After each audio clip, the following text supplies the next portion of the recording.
इस मसले पे थोड़ा समझना आपसे।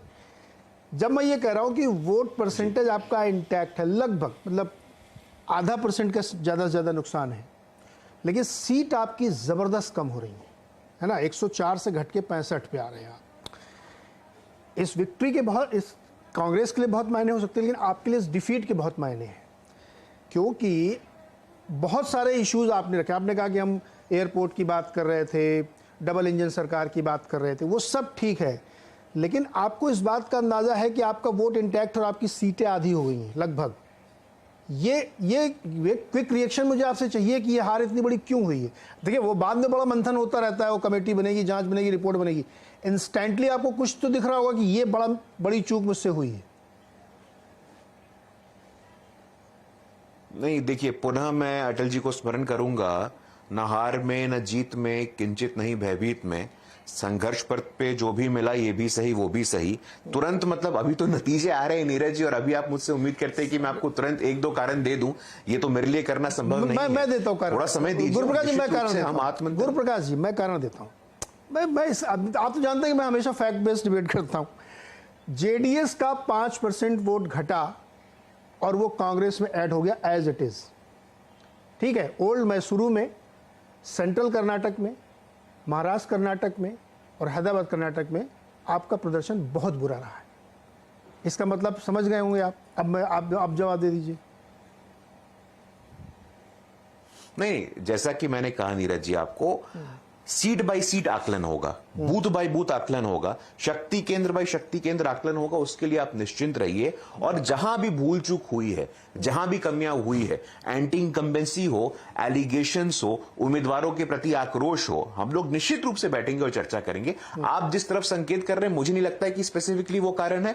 बड़ा प्रदेश है कर्नाटक, बड़े मुद्दे थे, और उन मुद्दों का विश्लेषण करके ही मुझे लगता है कि, और हमें आप भली भांति जानते हैं नीरज जी कि हम लोग, हमारी राजनीतिक यात्रा की शुरुआत जब हुई थी तो हम 2 सीटों वाली पार्टी थे, और 2 सीटों वाली पार्टी से आज हम विश्व की सबसे बड़ी पॉलिटिकल पार्टी बने हैं। तो उसका प्रमुख कारण है विनम्रता, और दूसरा आत्मनिरीक्षण। हम आत्मनिरीक्षण करते हैं, विनम्रता से परिणाम को स्वीकार करते हैं और आगे बढ़ने का काम करते हैं। आप कहिएगा कि मुझे पॉइंटेड बताइए, तो पॉइंटेड इतनी कम अवधि में बता पाना मेरे लिए संभव नहीं है। ठीक है गुरुप्रकाश जी, आपके यहाँ विश्लेषण होगा, फिर उस पर आगे बातचीत होगी। लेकिन नागराजन सुंदरम साहब है।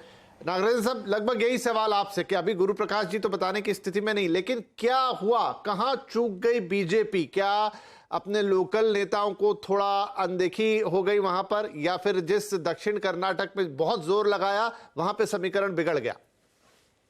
पहले नीरज जी कह चुके हैं, कांग्रेस प्रवक्ता के द्वारा कांग्रेस पार्टी के सभी कार्यकर्ता और उनका नेतृत्व को ऐसा स्पेक्टाकुलर वो विजय के लिए उनको बधाई देता हूं। नीरज जी पहले कह चुके हैं जेडीएस का जो 5% उधर चला गया करके, लेकिन सीट पर 2018 का एक परकेत हो, उसमें लगभग 44 सीट पर जेडीएस के वजह से नुकसान हुआ है। डिसाइडर है जेडीएस से। इस बार भी जेडीएस कुछ जगह पर डिसाइडर हुए हैं, कुछ जगह पर इंडिपेंडेंस हुए हैं।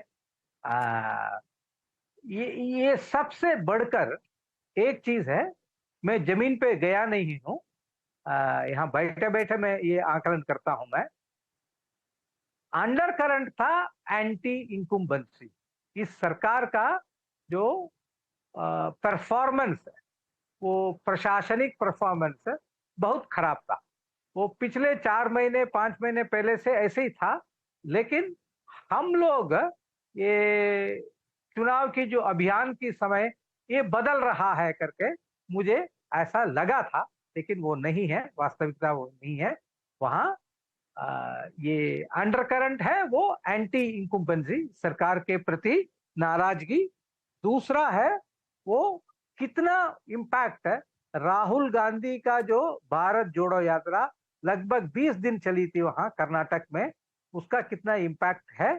और तीसरा जो 5 पॉइंट प्रोग्राम जो जनता के लिए वो 5 पॉइंट ऑफरिंग्स दे रहे थे, वो फ्रीबीज, उसका कितना इम्पैक्ट है ये जीत में करके, अभी आकलन बाद में करना पड़ेगा उसको।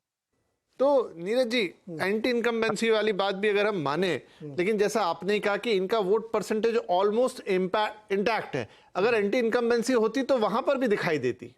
मैं लगातार ये बात कह रहा हूं कि अभी मैं खंडूरी जी से समझूंगा, ये पिछले मतदान से 5 दिन पहले जो कुछ हुआ है ये उसका परिणाम है। नो डाउट कि कांग्रेस की बहुत बड़ी विक्ट्री है, लेकिन ये स्ट्रक्चरल विन नहीं है। इतना क्लियर आज तक मैंने कभी नहीं देखा कि इधर से 5 कटा उधर 5 जोड़ा और सीट बढ़ गई आपकी। एकदम सिंपल है ना ये, इसमें कोई रॉकेट साइंस नहीं है कि आपको बहुत दिमाग लगाना पड़े। तो क्या मुद्दे ने वर्क कर दिया ये आपको सोचना पड़ेगा। भारत जोड़ो यात्रा थी, करप्शन 40% का चार्ज, 5 फ्रीबीज, ये सब छोटे छोटे अपने रोल प्ले कर रहे थे। लेकिन जो पोलराइजेशन हुआ है वो एकदम स्पष्ट एक डिफरेंट कहानी कह रहा है, उसको समझने की जरूरत। मैं तो खंडूरी जी से पूछता हूँ, खंडूरी जी जो नतीजे आपके सामने हैं, हमारे सामने भी हैं, आपके हिसाब से मैं आपसे समझना चाहता हूँ, और नो डाउट कि आपकी विक्ट्री पे कोई क्वेश्चन मार्क नहीं है, जबरदस्त विक्ट्री है और इसके लिए बहुत बधाई आपको। एक चीज मुझे बताइए जिसने आपके लिए सबसे ज्यादा काम किया, मैं आपसे समझना चाहता हूँ। जी, सबसे पहले तो मैं जो हमारे भाजपा के साथी हैं उनको धन्यवाद देता हूँ कि उन्होंने बधाई दी है। तो ये कह रहे थे विनम्रता के साथ दी है, आपका बहुत बहुत धन्यवाद। देखिए, जो एक जॉन एफ कैनेडी ने बड़ी फेमस सेइंग की थी कि victory has 1000 fathers, defeat has an orphan. ये अभी पिन पॉइंट करना कि क्यों जीते हैं मैं आपको सामने बैठ के नहीं बता सकता हूं कि एग्जैक्टली क्या हुआ है, क्योंकि अगर 5% शिफ्ट की बात की इस पर भी थोड़ा सा डिस्कशन होगा। पर हाँ, मैंने ये काफी क्लोजली कवर किया है, तो मैं आपको बता सकता हूं कि मेरा जो मानना है, एक तो मुझे जो मानना है और मेरा मानना है कि संगठन की जीत हुई है कर्नाटका में और कांग्रेस पार्टी की। और सुन लीजिए, मैं भारत जोड़ो यात्रा में राहुल गांधी जी के साथ, कांग्रेस पार्टी के साथ 5 या 6 महीने पूरा में चला था, और जो कर्नाटका में देखने को मिल रहा था, जो भी भारत जोड़ो यात्रा के बारे में कहते हैं, ये एक इतनी बड़ी ऑर्गेनाइजेशनल एक्सरसाइज थी, और उसी समय हमें समझ आ गई थी कि कांग्रेस का संगठन अभी जीवित है, साउथ में जीवित है, और ये संगठन बहुत कुछ आगे काम कर सकता है। 2 साल से इसकी तैयारियां हो रही हैं। उसका जो आप सबूत मान के चलेंगे कि जिस प्रकार से इस बार कांग्रेस के टिकट, आई मीन जो एमएलए कैंडिडेट्स का चयन हुआ और उसके बाद जो टिकट डिस्ट्रीब्यूट किए गए, वो ये मेरा मानना है कि अच्छी तरीके से किए गए और समय से पहले किए। तीसरा, देखिए, हमारा जो मानना है कि हमारी जो सोशल मैसेजिंग रही है, मैं अभी भी कहता हूं कि मेन मीडिया में शायद हम इतना प्रभाव नहीं कर पा रहे हैं, अभी जो भी कारण है उसको जाना नहीं चाहता हूं, पर जो हमारी सोशल मीडिया की मैसेजिंग रही है वो बहुत ऑन पॉइंट रही है। वो भारत जोड़ो यात्रा में बहुत अच्छी थी, कर्नाटक में बहुत अच्छी थी। जो हमारी मैसेजिंग थी वो हम काफी अंदर तक लेके जा चुके हैं, और सोशल मीडिया में जो कांग्रेस की जो कॉम्पिटेंस आई है वो एक स्टडी मैं मानता हूँ, इसकी स्टडी आप किसी को करनी चाहिए। भारत जोड़ो यात्रा का इम्पैक्ट था, मैं मानता हूँ जरूर था। भारत जोड़ो यात्रा में जो मैं कर्नाटक में पूरे टाइम पे चला, तो जिस तरह का इम्पैक्ट आ रहा था, जिस तरह का रिस्पांस आ रहा था, ये एक ऐतिहासिक यात्रा है। मैं कांग्रेस पार्टी का हूं तो मुझे तो बोलना जरूरी है, पर एक ऐतिहासिक यात्रा थी और जमीनी स्तर पे थी।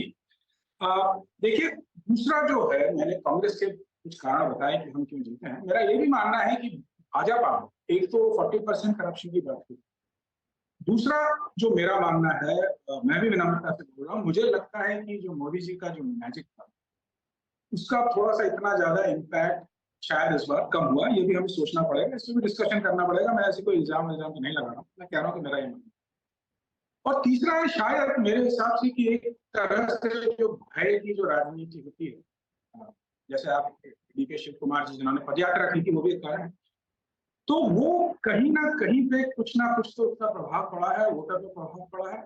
अभी जो मुझे दिख रहा है ये कारण है। देखिए, आपने 5% शिफ्ट का तो बताया, पर उत्तराखंड में जहां से मैं हूं, देखिए इतना ही आक्रोश, करप्शन भी उतना ही जो हम मानते हैं, पर वो हम चुनाव हारे और काफी बुरी तरीके से। जी सुनिए।